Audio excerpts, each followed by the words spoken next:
తెలంగాణ వ్యాప్తంగా పలు ప్రాంతాల్లో గడిచిన కొన్ని రోజులుగా తేలికపాటి నుంచి మోస్తరు వర్షాలు కురుస్తుండగా రాబోయే రోజుల్లో ఇవి మరింత తీవ్రం కానున్నాయి. వాయువ్య బంగాళాఖాతం, దానిని ఆనుకుని ఉన్న ఉత్తర ఒడిశా, పశ్చిమ బెంగాల్ తీర ప్రాంతాల్లో శనివారం ఉదయం ఏర్పడిన బలమైన అల్పపీడనం అదే ప్రాంతంలో స్థిరంగా కొనసాగుతోంది. దీనికి అనుబంధంగా ఏర్పడిన ఉపరితల ఆవర్తనం సగటు సముద్ర మట్టానికి 9.4 కిలోమీటర్ల ఎత్తు వరకు విస్తరించి ఉండడమే కాకుండా ఎత్తుకు వెళ్లే కొద్దీ ఇది నైరుతి దిశగా వంగి ఉంది.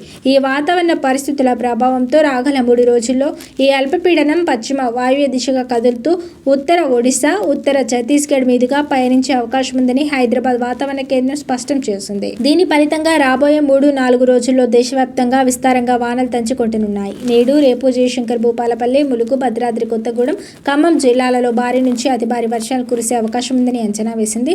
ఈ మేరకు ఆ 4 జిల్లాలకు అధికారులు ఆరెంజ్ అలర్ట్ జారీ చేశారు.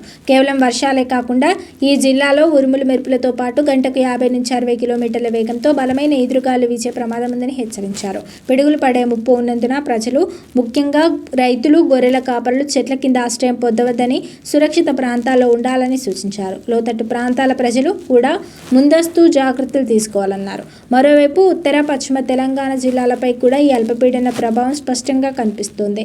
ఈ జిల్లాల పరిధిలోని వాగులు, వంకలు పొంగిపొర్లే అవకాశం ఉండడంతో రవాణా వ్యవస్థకు అంతరాయం కలగవచ్చని హెచ్చరించింది. మిగిలిన జిల్లాల్లో అక్కడక్కడ ఓ మోస్తరు వర్షాలు కురిసే అవకాశం ఉందని అంచనా వేసింది. కాగా శనివారం నాడు కూడా రాష్ట్ర వ్యాప్తంగా విస్తృతంగా వర్షాలు కురిశాయి. అత్యధికంగా కొమరంభీం, ఆసిఫాబాద్ జిల్లా పెంచికల్పేట మండలం ఎలకపల్లిలో 4.1 సెంటీమీటర్ల వర్షపాతం నమోదైంది. ఇదే జిల్లాలోని సిర్పూర్లో 3.8 సెంటీమీటర్లు, వాంకిడిలో 3.8 సెంటీమీటర్లు, ఆదిలాబాద్ జిల్లా బేలా మండలం చాప్రాలలో 3.5 సెంటీమీటర్లు, అలాగే కామారెడ్డి జిల్లా కేంద్రంలో 3.4 సెంటీమీటర్ల వర్షపాతం నమోదైనట్టు అధికారిక గణాంకాలు చెబుతున్నాయి. ఈ భారీ వర్షాల కారణంగా సాగునీటి ప్రాజెక్టులకు వరద నీరు వచ్చే అవకాశం ఉంది.